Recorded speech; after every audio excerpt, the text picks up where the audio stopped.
A melhor maneira de nós aproveitarmos bem o dinheiro público é discutindo democraticamente com a população quais são as prioridades mais urgentes. Venha decidir com a prefeitura o futuro da sua vida, do seu bairro e de Belo Horizonte. Nós que vivemos durante essa existência toda alienados, né, por outras administrações, e agora nós estamos chamados a participar. Isso para a comunidade é um motivo de muita alegria. Nós que trabalhamos a vida toda com essa população, eu estou trabalhando na pedreira quase 40 anos, né? É a primeira vez que acontece um evento dessa natureza. A comunidade é os moradores, é a associação comunitária, as entidades culturais, que vai dizer ao prefeito, à administração pública, quais obras são necessárias, e não eles para nós, porque nós é que sabemos que é necessário no nosso bairro.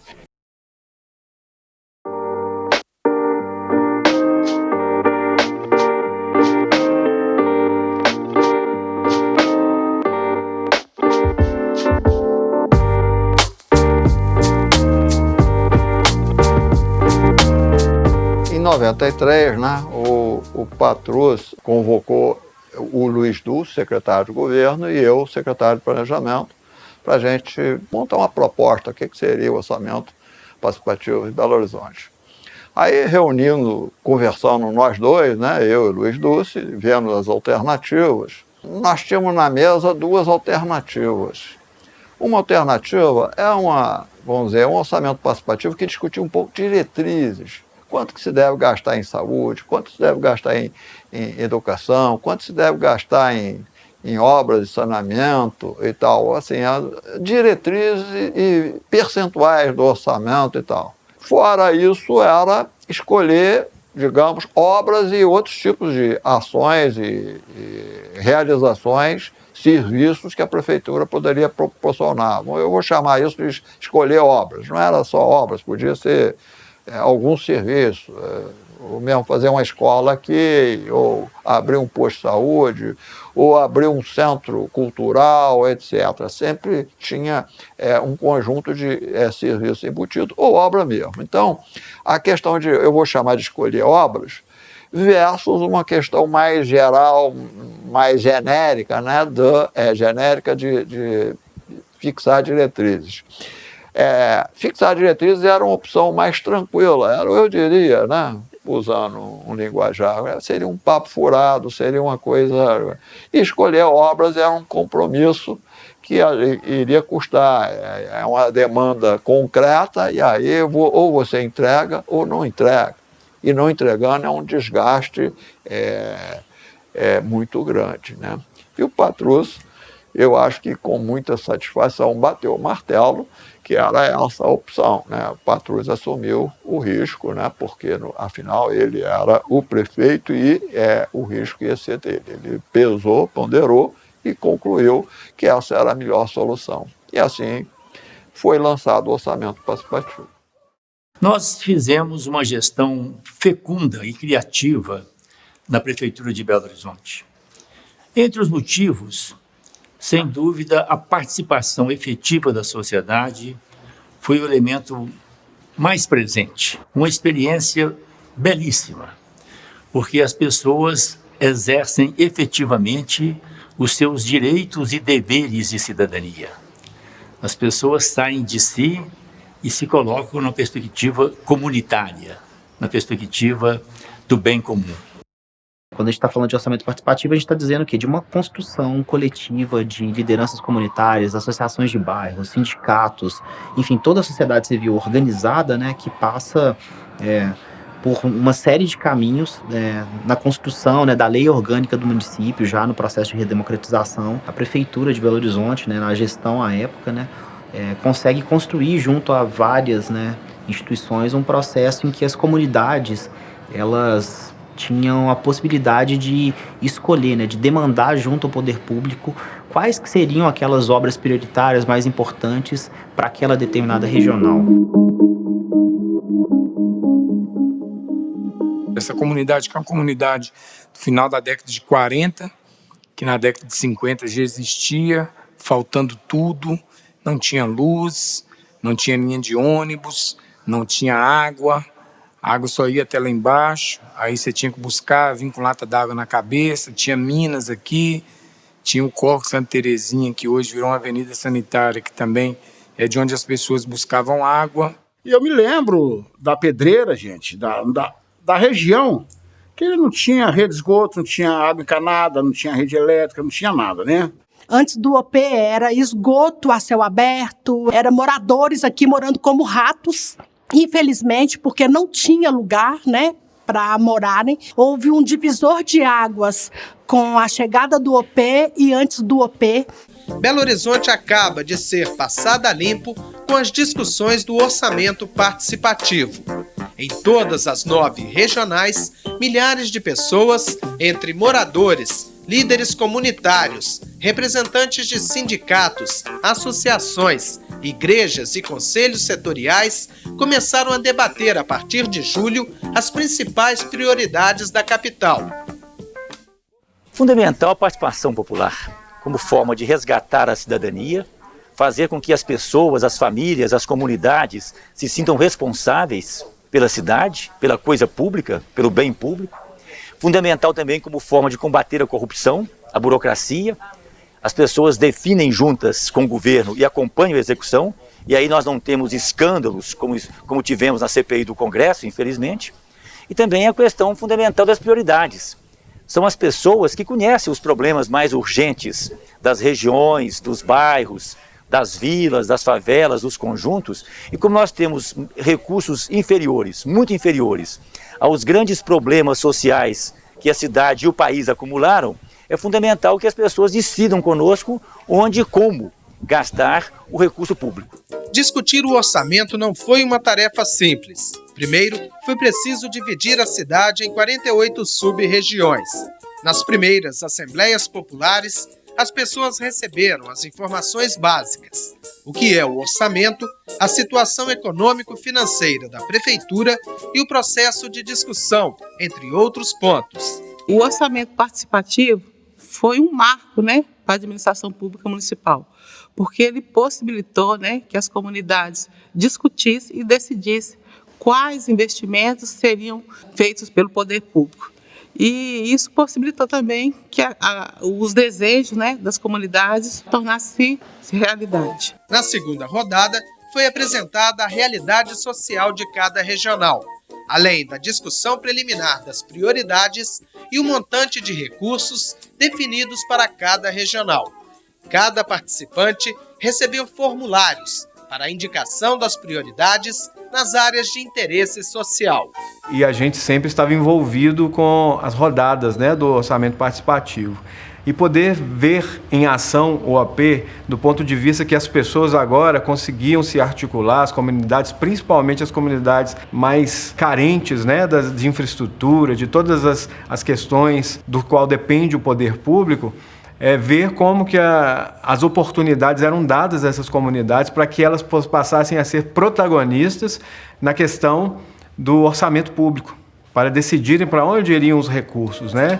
A terceira rodada trouxe mais definições. Cada sub-região escolheu 9 prioridades e, para defendê-las, foram escolhidos os delegados, pelo voto direto das assembleias e pela indicação das entidades organizadas.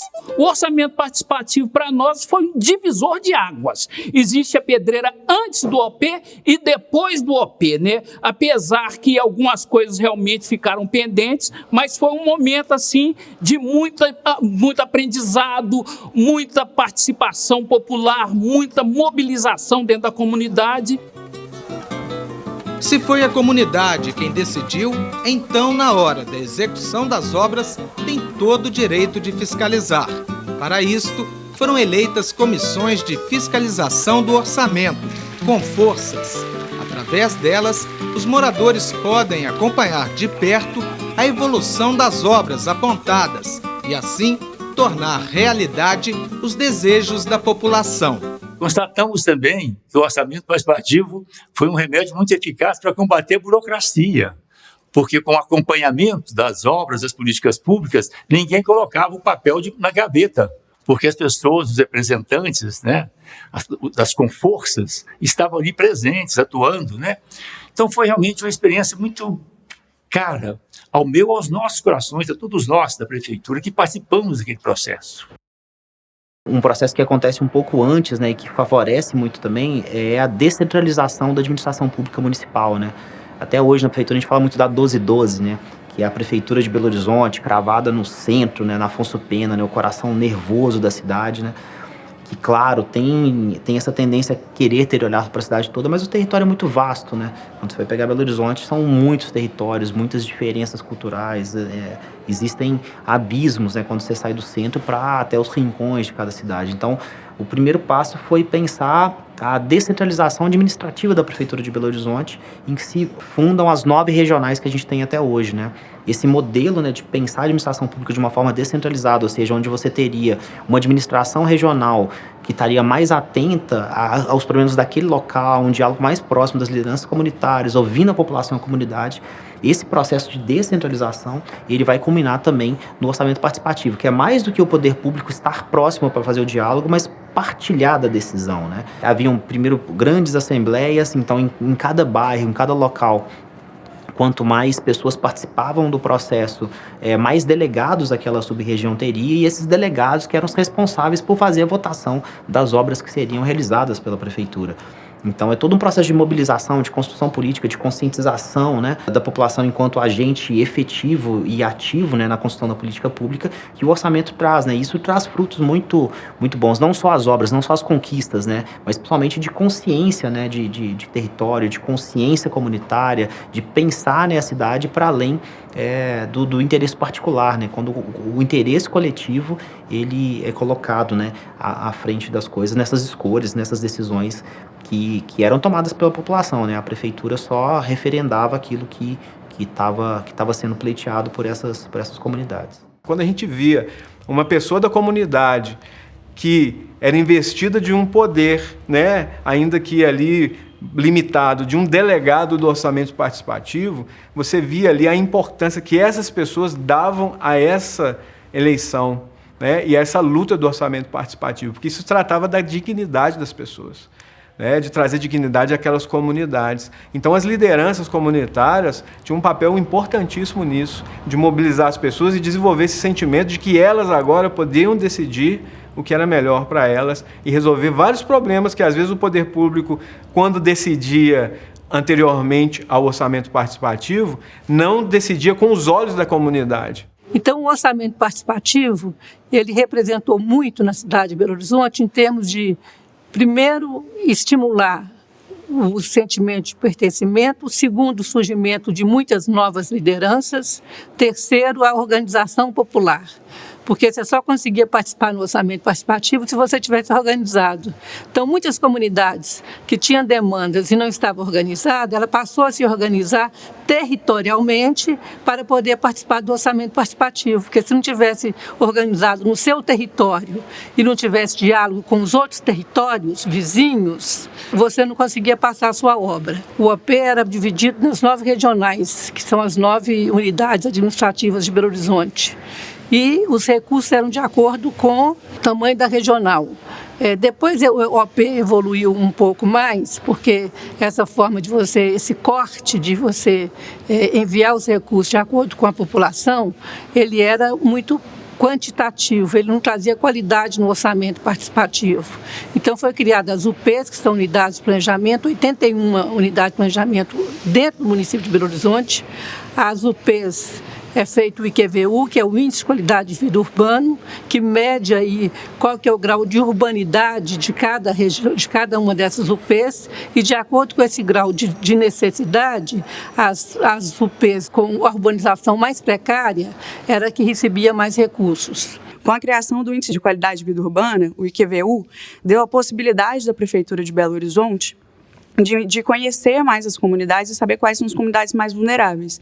E a partir daí, o orçamento, a política pública, né, que seria destinada normalmente para os lugares que têm mais verba, que têm mais acesso, passa a ser destinado então para essas populações que são mais carentes ou mais vulneráveis. E aí, nesse sentido, tem essa implementação da inversão de prioridade. O princípio básico é a democratização da decisão sobre que obras e onde fazer obras na cidade. Em segundo lugar, até como resultado desse processo de democratização, há uma inversão, então, das prioridades. As obras não são mais decididas nos gabinetes, né, mas elas são decididas em conjunto com a população, tendo como resultado, ao longo desses 3 últimos anos, um conjunto de obras em toda a cidade, principalmente obras na periferia da cidade, obras que são até muito complicadas de serem feitas e que vão sendo adiadas ano a ano, agora estão sendo feitas concretamente por decisão da população. Talvez seja a política que teve em Belo Horizonte que mais foi equânime, que mais a gente pôde entender o que é equidade, o que é atender de forma desigual os desiguais, ou atender mais quem precisa de mais, mas nunca deixou de atender a todos. Tanto é que todo o pessoal de Santa Teresa, da Sagrada Família, de Santa Inês ali, a região do Nova Vista, essa região considerada a classe média da leste, ela também foi atendida. Nenhuma necessidade de Belo Horizonte deixou de ser atendida, mas quem precisa recebeu mais atenção. Os técnicos, especialmente da SUDECAP, levaram um susto com o orçamento participativo, porque eu até brinco que com a engenheirada era cabeça de concreto, porque estavam acostumados a fazer os projetos, a trazer o projeto pronto para a comunidade. Houve uma inversão do papel. Quem define as obras é a comunidade, os técnicos elaboram um anteprojeto, trazem esse anteprojeto de volta para a comunidade e a comunidade, então, vai aprovar o seu anteprojeto. Imagina o que é para um engenheiro escutar da comunidade, né, dos atores locais. Não, essa obra de infraestrutura fica melhor passando por esse caminho. Então, assim, dando palpite naquele projeto técnico. No início houve muita resistência. Uma outra questão importante que a gente percebeu que o orçamento participativo ele ofereceu como formação coletiva foi exatamente as caravanas de prioridades. O que eram as caravanas de prioridades? A prefeitura alugava ônibus para todo mundo e a gente vinha até os lugares aonde a gente solicitava as obras para fazer a defesa. A gente saía cedo, as caravanas, vários ônibus de toda a nossa região. A obra lá no Horto, opa, vamos lá ver. Ah, não, essa obra aqui é cara e essa obra não é tão necessária quanto uma obra de abertura de rua lá no Alto Veracruz, lá no Taquaril. Porque aconteceu uma coisa muito interessante no orçamento participativo. A questão da empatia que a gente tinha com as outras comunidades. Vejam bem, uma coisa você está dentro do seu território, defendendo seu pedaço, defendendo seu quintal. Mas quando você entra dentro do ônibus, vamos fazer a caravana das prioridades. Aí quando você vai em outro lugar, igual nós fomos lá no Califórnia, na Vila São José, aí você vê esgoto a céu aberto, criança brincando lá dentro, junto com o porco, junto com o cachorro, você repensa as prioridades. Várias vezes nós abrimos mão das nossas prioridades, da nossa reivindicação em função dos outros irmãos que estavam em situação pior. Então, o orçamento participativo é isso, foi isso e tem que voltar a ser isso. Escola de formação, política, formação cidadã, de empatia mesmo, porque era isso que era para nós. Representou isso. São os delegados e técnicos da prefeitura que fazem a caravana das prioridades. Como o próprio nome diz, uma caravana que percorre as obras das regionais apontadas como prioritárias. Cada regional tem seu próprio orçamento participativo e sua caravana. Todas as regionais, né, temos o expert, né, que são em disputa de orçamento. Que a gente é onde que a comunidade tem que juntar com o outro para, né, para conseguir uma obra, aquela conquista, o pedido, né? E muitas vezes sozinho não dá. O orçamento participativo não funciona sozinho. A gente cansou de fazer acordo com todo mundo para cada um levar um pouco, porque essa solidariedade na favela ela sempre existiu. Apesar das disputas, de você garantir lá a garrafinha, mas a gente sempre olhou também para que o outro também tivesse um pouco e outros também pudessem correr atrás de outras coisas, né? E mesmo que não fosse via OP, mas o OP ele foi instrumento de inspiração para as pessoas quererem lutar por conquistas. Nos bairros, vilas e favelas, quando as pessoas se encontram para conversar sobre o orçamento, para debater aquele território, para pensar qual obra vai ser implementada ali, eles dialogam e conhecem um pouco de como que é esse funcionamento da política pública municipal e sobre a própria comunidade. E outra coisa muito legal é que nas caravanas do orçamento participativo, quando elas acontecem, os delegados vão com as próprias obras que foram votadas nas comunidades e eles conhecem delegados de outros territórios. E assim trocam várias experiências e emerge algo muito interessante, além da cidadania, que é a questão da preocupação com o outro, né?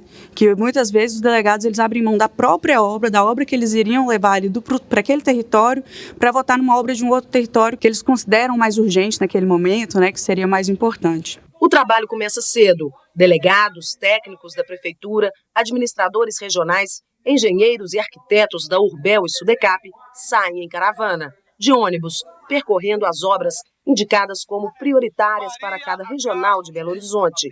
São muitos os problemas: áreas de risco, córregos poluídos e sem canalização e outros tantos que precisam de investimentos. A caravana entra pelos bairros, vê os problemas de perto. Engenheiros e arquitetos dão um apoio técnico, explicam como deve ser feita a obra. A caravana de papel e caneta na mão registra tudo. Os delegados falam da necessidade da obra. Nós vivemos em comunidade, então é fundamental que o ser humano tenha essa dimensão comunitária, societária, né? Eu sempre digo isso, assim, que os direitos individuais importantes devem estar associados aos direitos sociais, né? Aos direitos coletivos. Então, a pessoa assumir essa dimensão comunitária, né, ter essa visão mais estratégica, e a gente ia compreendendo isso, que as pessoas começaram, inclusive, a sair dos seus bairros, das suas comunidades, para ter a visão mais integrada da sociedade. Nos fóruns regionais de prioridades orçamentárias, cada regional reuniu os delegados eleitos para aprovação das 9 prioridades de investimentos e fiscalização da execução do orçamento. Os debates aconteceram num clima descontraído, mas não menos acirrado. Ao todo, os fóruns indicaram a realização de 133 obras em toda a cidade. Eu vivi momentos assim inesquecíveis. Eu vi comunidades empobrecidas abrirem mão de reivindicações absolutamente justas, necessárias, em função de outras demandas mais urgentes. Porque os representantes de todas as comunidades visitavam, né, os bairros, as comunidades onde estavam sendo colocadas as reivindicações de políticas públicas e de obras públicas.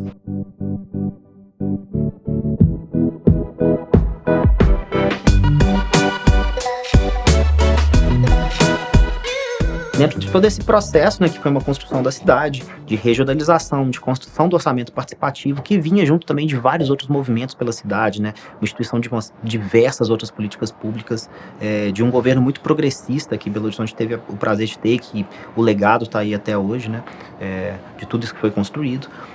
A gente começa também a pensar, né, onde começa, né, essa questão da escolha da cidade por equipamentos públicos de cultura, né? Uma cidade que ainda, em suas periferias, em todos os seus entornos, tem e tinha ainda muitos problemas sociais, né? Uma necessidade de obras de infraestrutura muito grande. Essa questão da política cultural surge já na Carta Magna da cidade, que é a lei orgânica, em que o legislador, né, junto com a cidade, enfim, com aquele processo todo de construção, escreve, né, que na cidade de Belo Horizonte deveria haver ao menos um centro cultural para cada regional. Alguns grupos locais, alguns grupos regionais que já atuavam em cultura nas localidades, nos territórios, eles começam a buscar essas ferramentas também, né, assim como outras reivindicações, né, por espaços de assistência social, por postos de saúde, por uma escola, né, por a canalização de um córrego, e os centros culturais estão nesse meio. Então é interessante a gente perceber como é que a cultura chega, né? Como direito, como é que as pessoas entendem e reivindicam aquilo, assim como reivindicam outros serviços públicos. Então, a cultura, ela é pública também, né? Eu tenho direito à cultura. E BH, eu acho que é muito pioneira nisso, assim, né? Poucas outras capitais têm tantos equipamentos centralizados, erguidos pela vontade popular, né?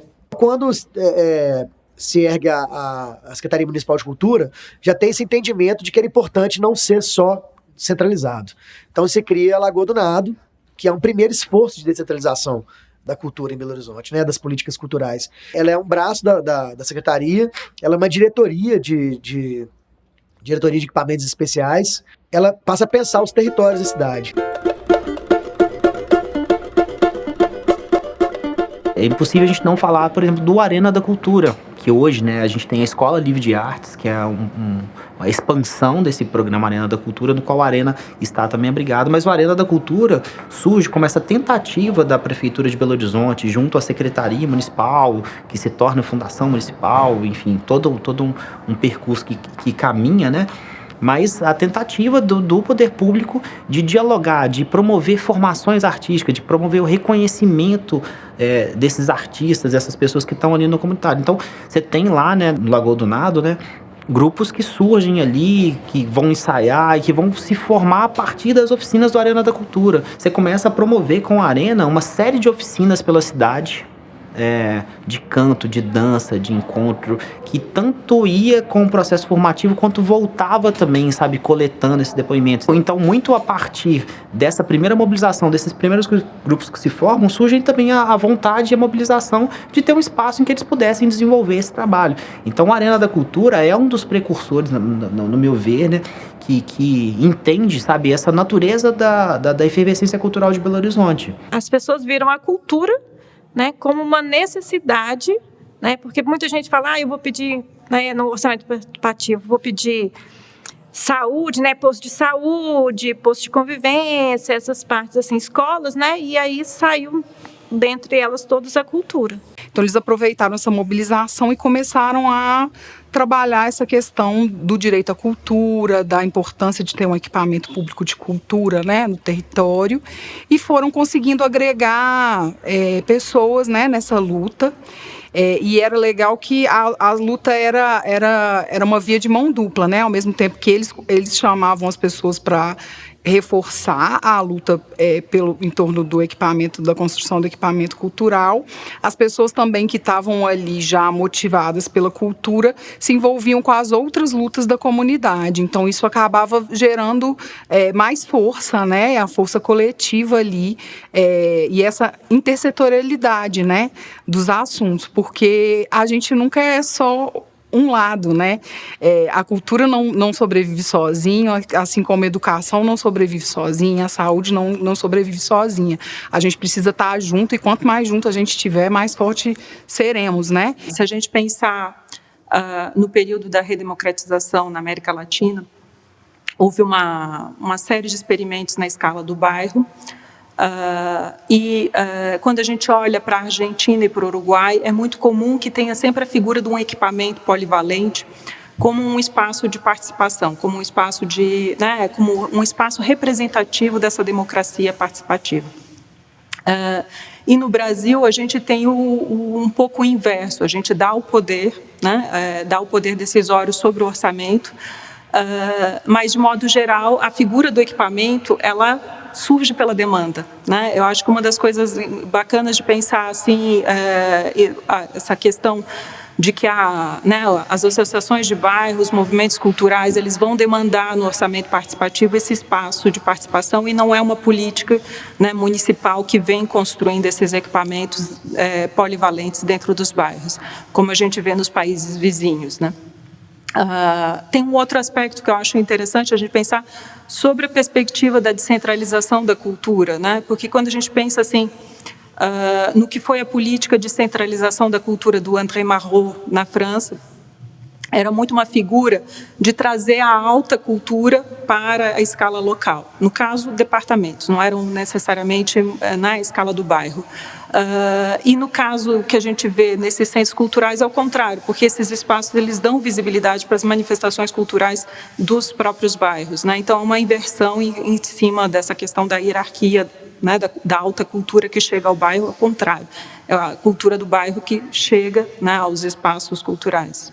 Não é o poder público que orienta essa organização. Geralmente, a implementação de alguns espaços, ela vem de uma forma top-down. Então, é o poder público que constrói, né? Vem de cima para baixo. E os centros culturais seguem uma outra lógica, né? Um bottom-up, que é essas comunidades, essas periferias, essas regionais vão pressionar o poder público e se organizar.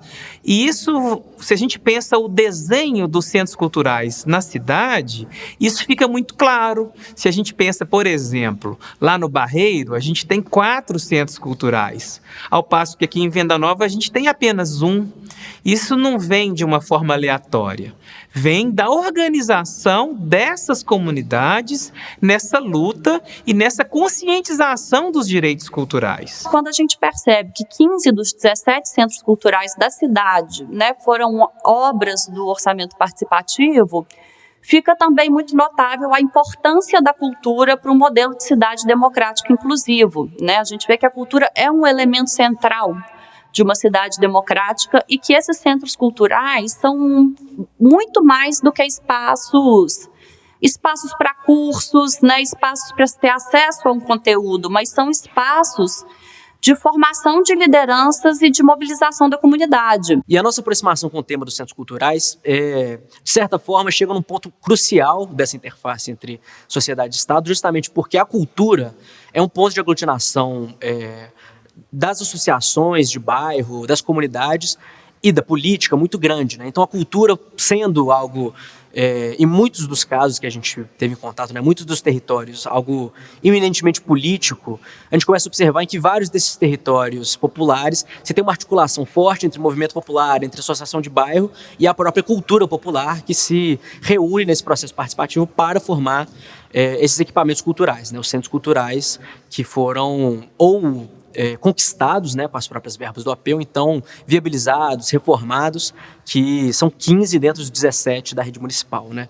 Então, por exemplo, você tem o caso do Alto Vera Cruz, você tem o caso do São Geraldo, você tem o caso da Pampulha, o caso da Vila Marçola, dentre vários outros, nos quais a interface sociedade-estado, a mobilização da população buscando, né, conquistar esse pedaço do orçamento para a sua comunidade, para o seu bairro, se deu mediante a cultura. Tanto pela cultura ter uma importância central nesses territórios, tanto por servir como um instrumento de organização popular mesmo, né? O orçamento participativo ele é fundamental, né, na criação desses espaços, ele é fundamental, foi a voz da comunidade, né, do que ela queria, né? Então a gente passa por 3 fases muito interessantes do orçamento participativo, que hoje a gente consegue observar melhor, né? Hoje a gente, né, mais distante do objeto, a gente consegue ter uma visão um pouco mais técnica, né? Eu vim da favela, eu não vim do asfalto. Eu vim do alto e vou pro alto. Quem faz parte dela, joga a mão pro alto. Eu vim do alto. O primeiro centro cultural a se erguer com orçamento participativo é o Alto Vera Cruz, né, que já houve uma movimentação muito grande ali dos grupos locais. É um histórico de mobilização, de luta muito bonito que aconteceu ali no Alto Vera Cruz. Mas o primeiro centro cultural a ser criado é o bairro São Bernardo, o do bairro São Bernardo, né, que ele é criado ali também com a participação da comunidade, mas ainda não com orçamento participativo. Então, o Alto Vera Cruz é o primeiro com orçamento participativo, mas o São Bernardo já existia desde 94. Fruto de uma ocupação de um posto policial do bairro, né? A comunidade artística ocupa um lugar que estava abandonado. Era uma casa pequena, 40 metros quadrados, mas é um negócio que era muito forte, assim, bombava muito, né? A Associação Circumulambo, ela nasce a partir de um desejo muito forte da comunidade de fruição de arte e cultura. Após as missas de domingo, esse grupo, que depois se tornou a Associação Cultural Circumulambo, eles faziam oficinas de artes cênicas, levavam aulas de música, aulas de violão, MPB, música erudita, e esse grupo foi só crescendo, foi só se expandindo. E esse movimento tomou tamanha proporção a ponto deles chegarem e entenderem que numa área limitada, que era o Centro Cultural São Bernardo, era 40 metros quadrados só. Então, eles sentiram necessidade de aumentar a área física desse espaço. Muitas vezes, eles ficavam muito limitados, porque tinha que depender da igreja, dependia também das escolas. Isso incomodava um pouco, porque não tinha disponibilidade de horário quando eles precisavam. Eles queriam colocar uma música mais alta e não dava. Então, tudo isso foi um dificultador que fez com que os integrantes desse grupo entendessem que era necessário a ampliação da área física do Centro Cultural. Então, eles, munidos desse desejo, se uniram e começaram a lutar no orçamento participativo por um centro cultural maior. E eles começam a fazer um trabalho de convencer as pessoas de outros bairros de que o Centro Cultural era importante para aquelas comunidades. Então, eles conseguiram mais de 40 delegados para votar a favor do Centro Cultural, porque essas 8 pessoas que foram lá para conseguir isso. Então, eles fizeram um trabalho de convencimento de que o Centro Cultural não era, apesar de se chamar Centro Cultural São Bernardo, ele era da cidade, ele não era só do bairro São Bernardo. Então, os delegados do 1º de Maio, os delegados do Heliópolis, os delegados do São Gabriel, eles se sensibilizaram e votaram a favor da criação, da compra do lote do São Bernardo e da construção do prédio.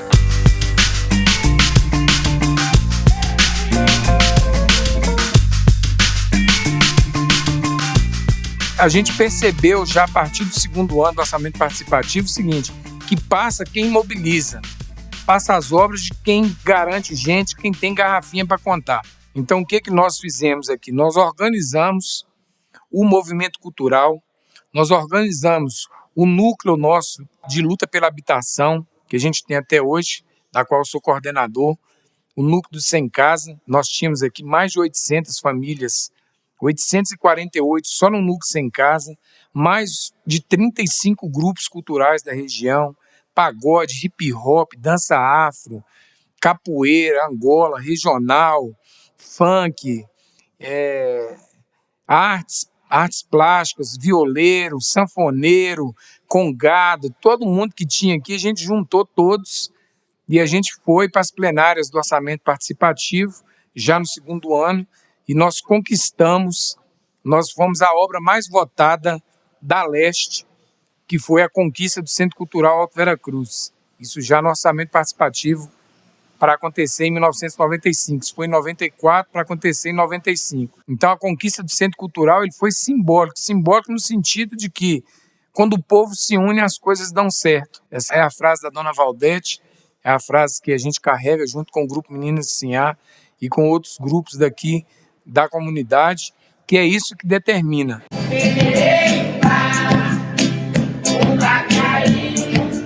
O Centro Cultural foi almejado há muitos anos, né, e lutado pela líder comunitária Valdete, que é a fundadora do Grupo Meninas de Sinhá também. Ela foi até questionada na época, porque na comunidade tinha necessidade de creche, de várias outras entidades que precisavam, por que ela queria Centro Cultural. Então ela falou, a cultura pra gente, a música e a cultura, a gente vive, a gente come, a gente dorme, a gente vive de cultura. Então aqui nós precisávamos de ter cultura, não é porque era um bairro de periferia que nós não tínhamos o direito de ter um centro cultural.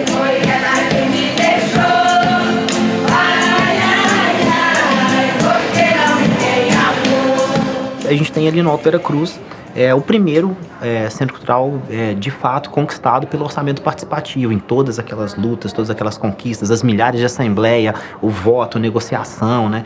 Então, como que eles se mobilizaram conseguindo implementar ali o primeiro centro cultural. Então, a partir da conquista do Alto Vera Cruz, a gente tem, né, vários outros, né, vindo nessa linhagem, né, de Centro de Cultural alugado como precursor, São Bernardo e La Esportes, que são a ocupação, o primeiro que é realmente instituído, né, construído, né, o primeiro equipamento construído para ser um centro cultural. E aí depois a gente tem o Centro Cultural Pampulha numa luta muito parecida e todos os outros que vão vindo na sequência, cada um com a sua história, cada um com o seu processo de mobilização, cada um dentro ali de uma luta própria de comunidades e reconhecendo nesse papel da cultura, na importância, assim, né, junto com a saúde, com a educação, no mesmo patamar. Isso é uma inovação muito, muito grande que a gente tem na cidade.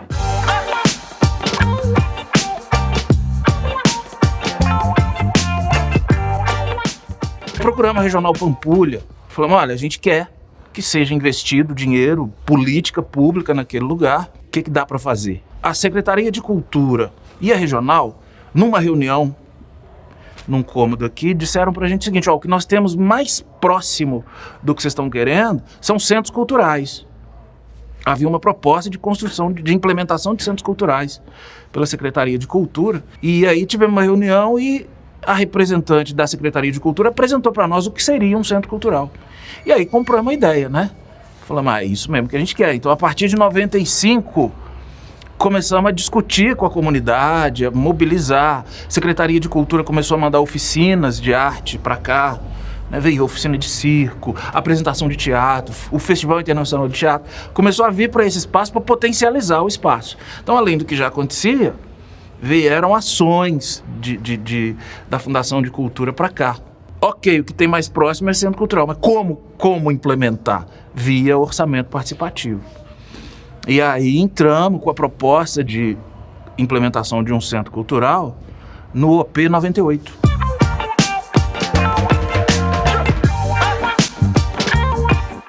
Essa é a primeira fase, então, né? Que a gente tem realmente a vontade popular cumprida, né? A gente tem um segundo momento, que eu chamo de segundo momento, né? Que já é um momento que o poder público entende, né, algumas necessidades. Existe uma coisa de uma escuta, mas não tão afinada, né, com as comunidades. Aí já passam a ser lideranças, escuta de lideranças locais, e ali são escolhidos algumas obras, né, que são colocadas à disposição para as pessoas votarem, né? Então, assim, em vez da minha comunidade poder escolher a canalização de um córrego, não, eu tinha que escolher dentro de um cardápio que já tinha sido constituído dentro de uma escuta mais setorizada. Então, essa é uma segunda fase. Nessa fase, a gente tem também o cumprimento da lei orgânica do município. Tem um artigo que fala que as comunidades têm direito a ter centros culturais e que serão erguidos centros culturais nas regionais de BH. Acabou virando uma meta da prefeitura. Então, os centros culturais entraram nesse cardápio. Então, assim, você restringe um pouco a coisa da escolha, né, das comunidades, né, da escuta mesmo. Mas, ao mesmo tempo, você coloca o centro cultural nesse lugar, né, do direito.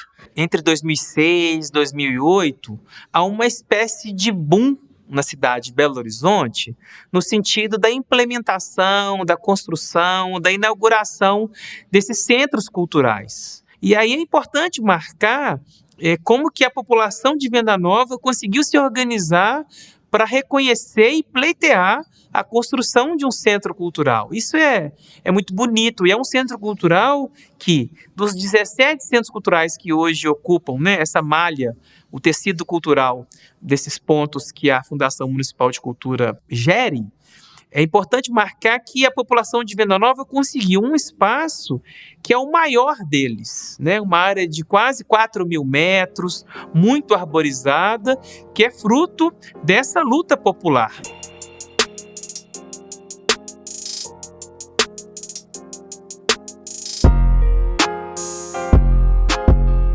Nós tínhamos um projeto aqui na comunidade que chamava Faverrock. É um projeto que quem estava na coordenação eram 4 bandas, né, daqui da comunidade na época. E as bandas eram muito unidas, a gente fazia participação um na banda do outro, na música do outro, tocava e tal. E criou-se essa parceria, né? Só que a gente estava procurando um espaço para tocar, para mostrar a nossa arte. O rock não era bem visto aqui dentro da comunidade, assim como não é muito ainda. Mesmo assim, a gente insistiu em procurar um lugar para tocar. Acabou que nós fizemos o primeiro evento do Faverrock, foi aqui na Praça Juca Guedes. Daí para frente, de 99 para frente, a gente já estava com uma articulação melhor aqui dentro da comunidade, sabe? O único problema que estava tendo na época era um problema de violência, de guerra do tráfico e tal, guerra entre as vilas. O pessoal não queria que a gente fizesse o show, a gente insistiu, ia ter queima de fogos e tal. Nós fomos tocar, fomos lá, montamos tudo.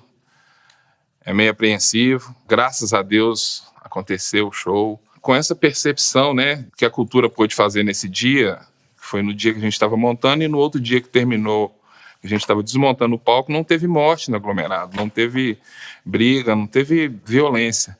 Então, a partir daí, a gente viu o poder que a cultura tem de transformar os lugares, sabe?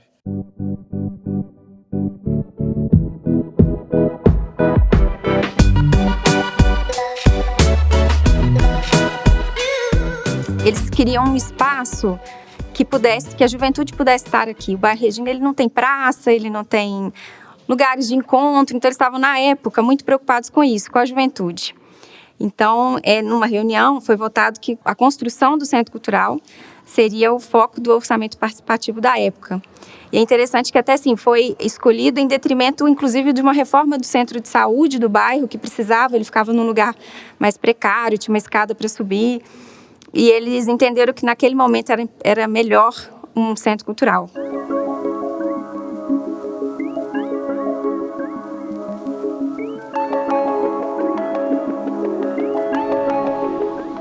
Aqui os meninos às vezes usam como se fosse o quintal da casa deles mesmo, né? Eles vêm, brincam, correm, se divertem, brinca de pique-esconde, de pega-pega. Então eles mesmos criam as dinâmicas deles aqui dentro, né?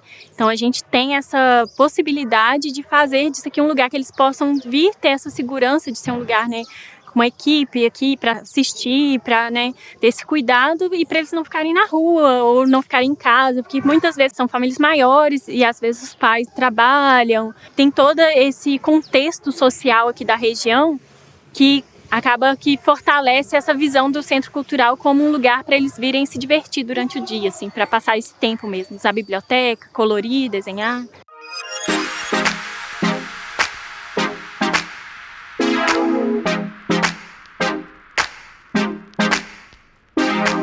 O Centro Cultural, ele promove a própria valorização nossa, a própria autoestima da gente, tanto na concepção do Centro Cultural, quanto também na existência dele, e na possibilidade da gente estar trazendo para cá crianças e pessoas carentes que não teriam acesso à cultura de outra forma. Porque é um trabalho gratuito, são oficinas onde as pessoas podem aprender as artes e outras coisas que possam ser trazidas para cá.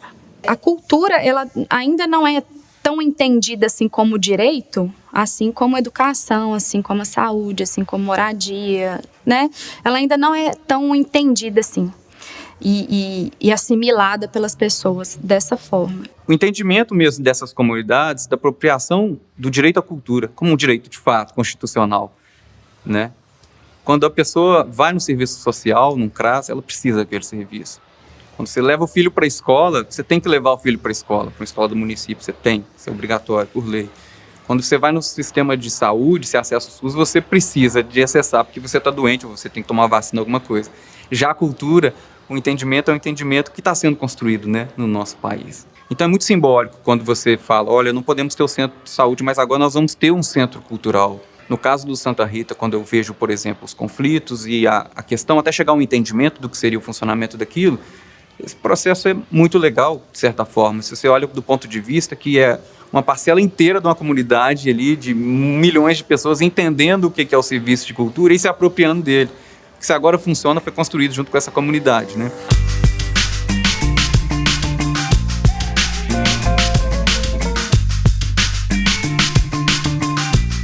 Não havia uma pressão de fora para que o Centro Cultural existisse. A pressão foi de dentro, foi da comunidade. A comunidade que se mobilizou e disse que queria um Centro Cultural aqui. E que foi de uma forma bem expressiva. Tudo isso corrobora para que esse Centro Cultural ele esteja numa região como fruto de uma luta. Ele se enquadra e se coloca no bojo, ele não caiu aqui de paraquedas. A eleição dessa obra no OP ela foi incontestável. Não tinha como se contestar uma comunidade que havia conseguido 5 vezes mais o quórum necessário para conquistar essa obra.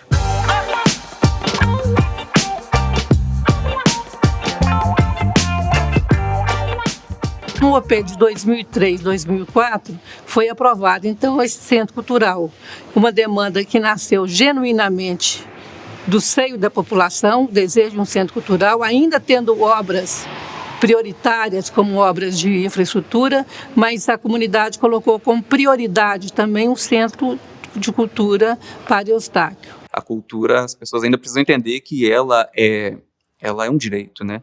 As pessoas precisam parar de entender e a gente trabalha para que elas passem ali na porta e falem, eu preciso entrar naquele centro cultural ali. E é muito legal quando você vê elas entrando dentro do centro cultural, que não está no centro, que não está na Zona Sul, e falando, cara, eu aprendi violão dentro do centro cultural, eu aprendi canto dentro do centro cultural. A gente tem pessoas que pegam livros todos os dias. Nossa biblioteca do Salgado Filho é a que mais empresta livro. Então, assim, é um orgulho para a gente, né? Como se diz, é uma brincadeira, é uma disputa que a gente quer ganhar. Então, a gente batalha para que isso seja entendido e que seja direito mesmo.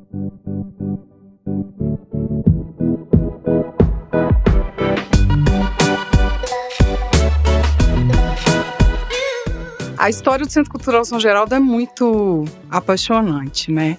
Ela começou na Praça Santuário São Geraldo e no entorno, né, do Centro Cultural, com a realização de atividades culturais diversas, na tentativa de mobilizar as pessoas para a construção de um equipamento público de cultura no bairro São Geraldo.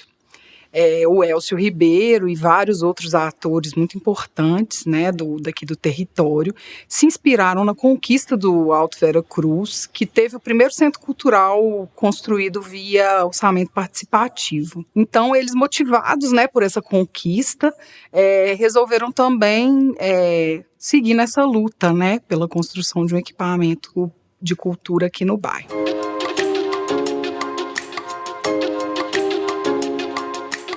Uma terceira fase que já vem de uma resolução desses períodos para trás, né? Também cumprindo a lei orgânica do município, né? A gente ainda tinha regionais, uma regional que não tinha centro cultural, que é a Regional Nordeste, né? Então, em 2015 é criado levantado o Centro Cultural Bairro das Indústrias, né, que foi o quarto da região do Barreiro. No Barreiro são 4 centros culturais, né? O centro cultural que eu tive por último, que é o Centro Cultural Bairro das Indústrias, ele é um dos últimos centros culturais a serem construídos, né? É o penúltimo, é o filho quase caçula. E ele foi construído, inaugurado, né, no ano de 2015. Mas depois de um longo processo aí de espera e de construção do equipamento. Ele faz parte de um orçamento participativo que foi votado no ano de 2005, 2006. E aí, ao longo do processo de construção, né, houveram várias questões que aconteceram, desde demora para descobrir um espaço para construção, depois a própria construtora que estava fazendo na época teve que trocar, né, da construtora. Então, demorou quase 10 anos entre a população da região votar para a construção do Centro Cultural Bairro das Indústrias e, de fato, a inauguração dele, né? Com a regionalização e a vinda dos centros culturais para o entorno, houve a democratização do acesso à cultura. Então, você vê a doninha de casa que vem aqui fazer uma aula de crochê, você vê um espetáculo super credenciado se apresentar aqui numa unidade onde os jovens, crianças têm acesso. Tem as oficinas do Arena da Cultura, que é uma parceria com a UFMG, que eles dão aula de violão, de pintura, uma série de linguagens artísticas, favorecendo essa população do entorno, que não teria condição de participar desse tipo de atividade se não fosse perto de casa, né? Porque ninguém vai poder pagar um ônibus para ir lá no centro de Belo Horizonte, ficar preso no trânsito não sei quantas horas, depois ter que trabalhar, levar o filho na escola. Era totalmente inacessível. O Centro Cultural ele é de extrema importância para o desenvolvimento da cidade e para oferecer a dignidade mesmo para as pessoas que não têm condições de pagar, de comprar um livro, de ter internet em casa, para que elas acessem e fiquem em uma condição de igualdade com as demais.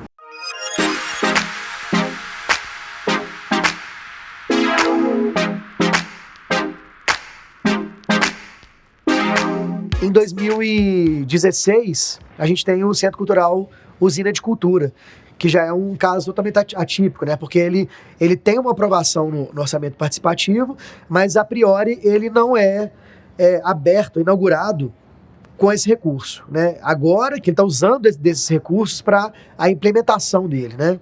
Então é um pouco a posteriori. Ele é inaugurado com o esforço dos servidores, né, da gestão da época. Falando sobre o orçamento participativo, ele tem uma verba que foi também preparada pela comunidade, que é uma comissão de cultura muito potente que tem na Regional Nordeste. Eles se encontravam dentro da fazendinha, que é onde funciona literalmente a regional, para poder exigir, né, para poder pleitear a implantação de um centro cultural numa regional gigantesca como essa, com mais de 90 bairros, que é a Regional Nordeste, e não tinha um centro cultural, né? E eles conseguiram, essa comissão conseguiu, essa verba foi votada, foi direcionada para a implantação desse centro cultural. Ainda não foi realizada essa implantação relacionada a esse valor, que vai ser focado na reforma do telhado.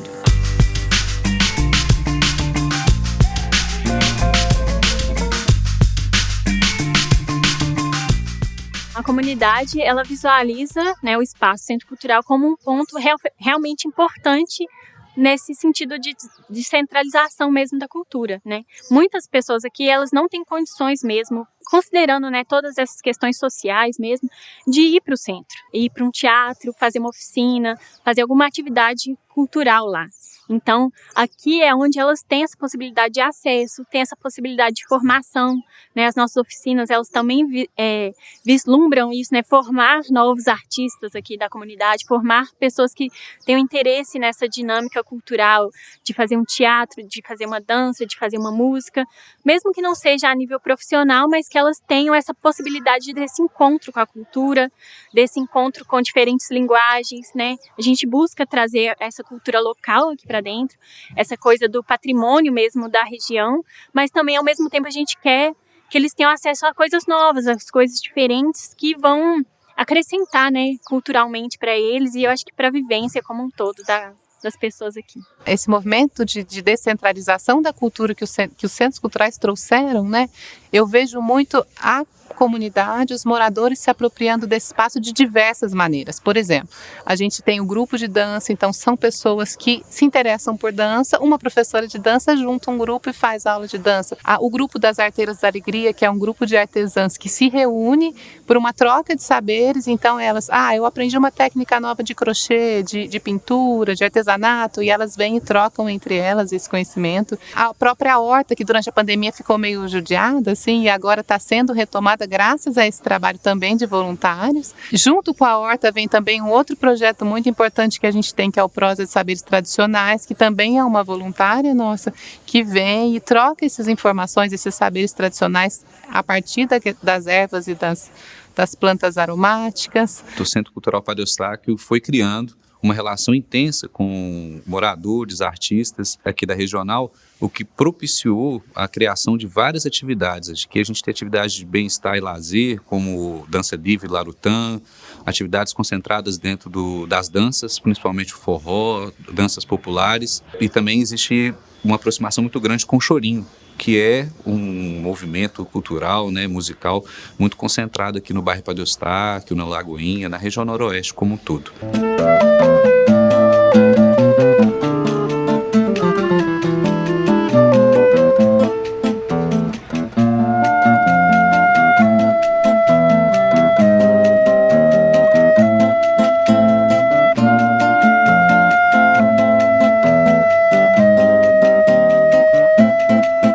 Quando a gente fala de políticas públicas para a cultura, a gente sempre tem que pensar, né, que, claro, né, o poder público ele tem por objetivo, né, pensar, né, a cidade, mas eu acho que o poder público ele é essencialmente o reflexo também da sociedade, né, daquilo que chega até ele, daquilo que ele tem que devolver em termos de população. Então, quando um passo antes disso é a gente pensar qual que é a formação da cidade de Belo Horizonte e o porquê que a gente tem essa diversidade, né? Belo Horizonte é uma capital construída, como todo mundo sabe, né? 1900 e alguma coisa, a capital é transferida de Ouro Preto, né? Centro Velho, para uma cidade nova, né? Que é pensada toda diferentemente, né, da velha capital escura, né, ela é pensada como uma capital modernista, né, aberta, a primeira cidade planejada do Brasil, mas junto, né, na verdade, com todo esse ideal progressista, iluminista que norteia, né, a Rua da Liberdade, que vai dar na Avenida da Liberdade, que vai dar na Praça da Liberdade, que é onde está o Palácio da Liberdade, né, algumas coisas foram mudando de nome, mas tinha todo um espectro. Mas para a construção dessa cidade, né, a gente tem pessoas que vão vindo, né, de vários locais dos interiores de Minas Gerais, de vários locais do Brasil.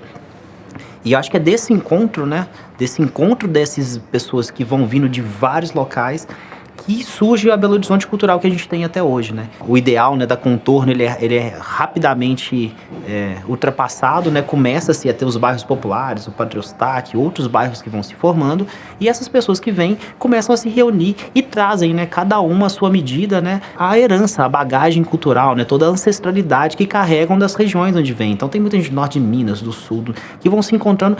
Então, quando a gente está falando de Belo Horizonte, né, do que a gente tem hoje de política cultural, uma cidade que nasce muito rica, né? Porque nasce do encontro.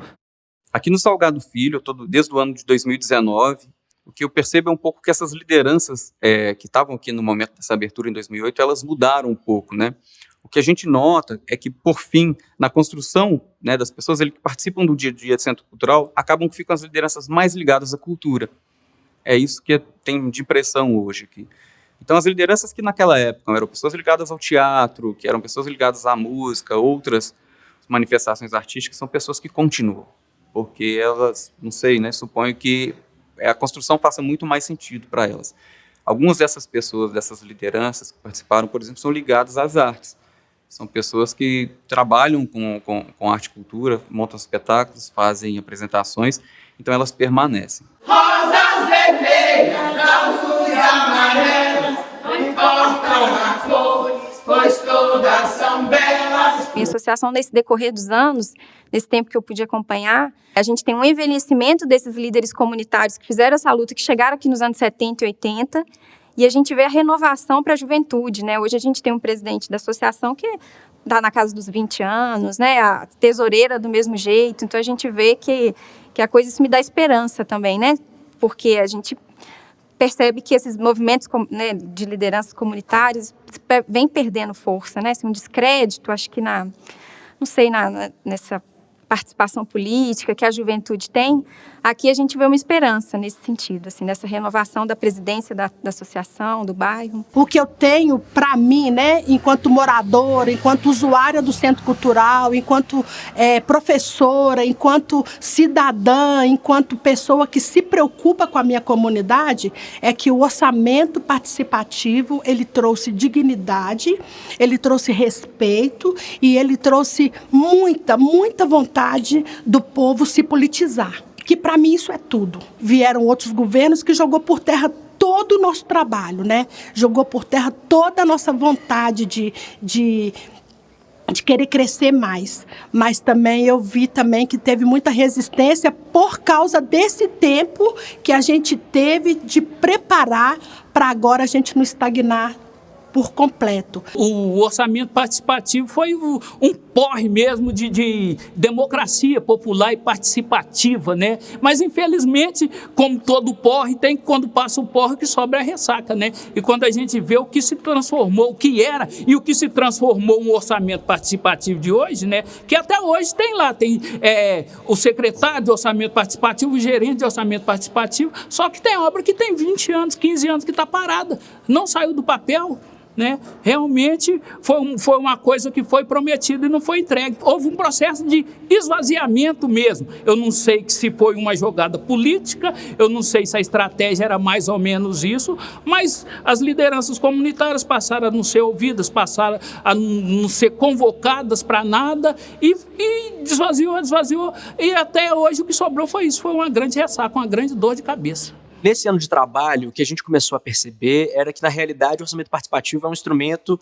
que, por mais que ele tenha sido uma referência muito grande na história da política urbana de Belo Horizonte, por mais que ele seja muito bem quisto pela população, em sua maioria, né, pelo menos aqueles que tiveram contato com o OP, ele é uma política pública, de certa forma, um pouco distante atualmente, porque a última rodada do orçamento participativo foi realizada em 2016 e desde então a gente tem um passivo enorme de obras aí que não foram concluídas por conta de uma diminuição na dotação orçamentária desde então, dentre vários outros fatores, assim, né, tanto em relação ao interesse da população quanto em relação a trâmites políticos, né, que envolvem o instrumento. Eu acho que à medida que o orçamento participativo ele, né, não tem mais aqueles moldes, né, ele não é uma ação que está sempre gerando informação, comunicação na comunidade, eu acho que tende a se perder. Assim, algumas pessoas não sabem, né, não sabiam na época, porque nem todo mundo tem informação, mas hoje em dia muita gente, se você falar orçamento participativo, talvez há uns anos atrás bastava falar isso. O Centro Cultural é fruto de um orçamento participativo e as pessoas saberiam o que é. Hoje em dia você tem que falar que o Centro Cultural é fruto de orçamento participativo, você tem que explicar o que é um orçamento participativo para as pessoas poderem fazer esse link. Claro que quem participou não esquece, essa memória fica muito viva porque eu sinto que essa mobilização foi muito forte nos centros culturais que eu passei. Então, quem participou não esquece, mas eu não vejo que isso é algo que vá sendo transmitido de geração em geração. Se a gente não fica puxando a memória o tempo todo das pessoas que vão ocupando, ela se vai, né?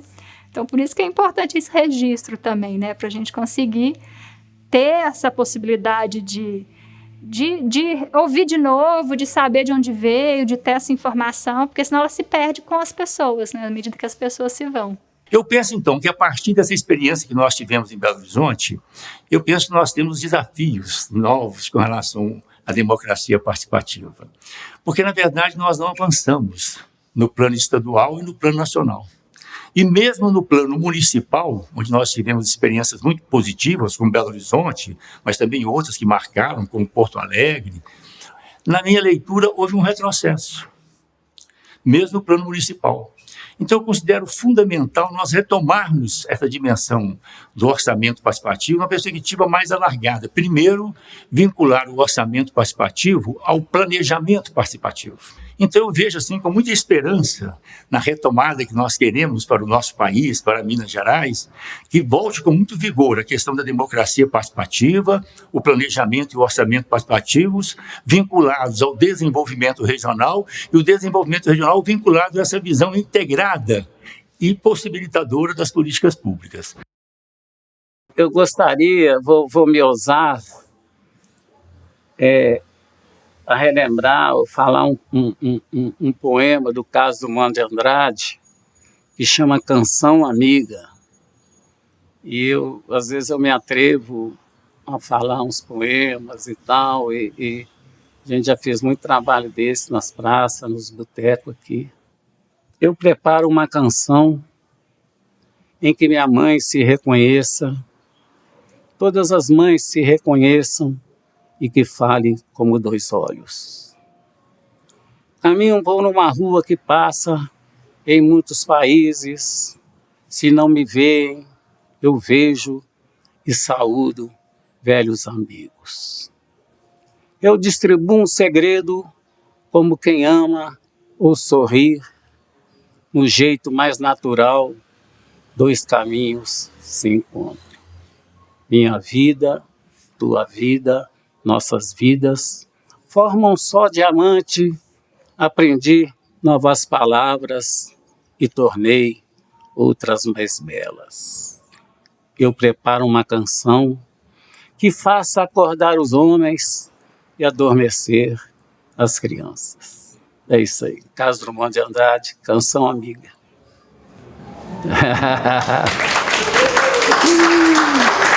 Muito obrigado, viu, gente?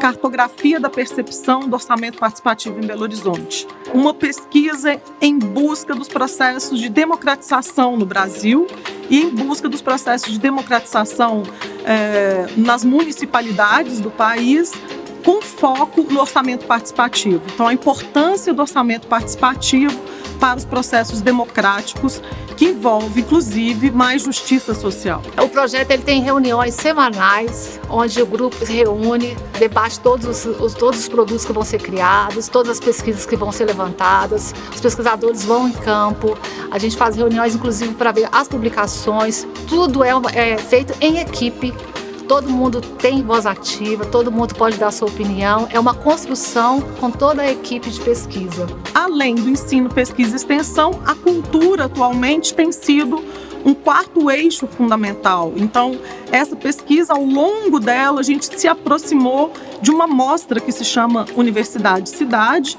realizada pelo Espaço do Conhecimento da UFMG, e que as professoras da Escola de Arquitetura, a Marcela Silviano Brandão e a professora Júnia Ferrari, foram curadoras e convidaram diversos grupos de pesquisa e projetos de pesquisa para participar.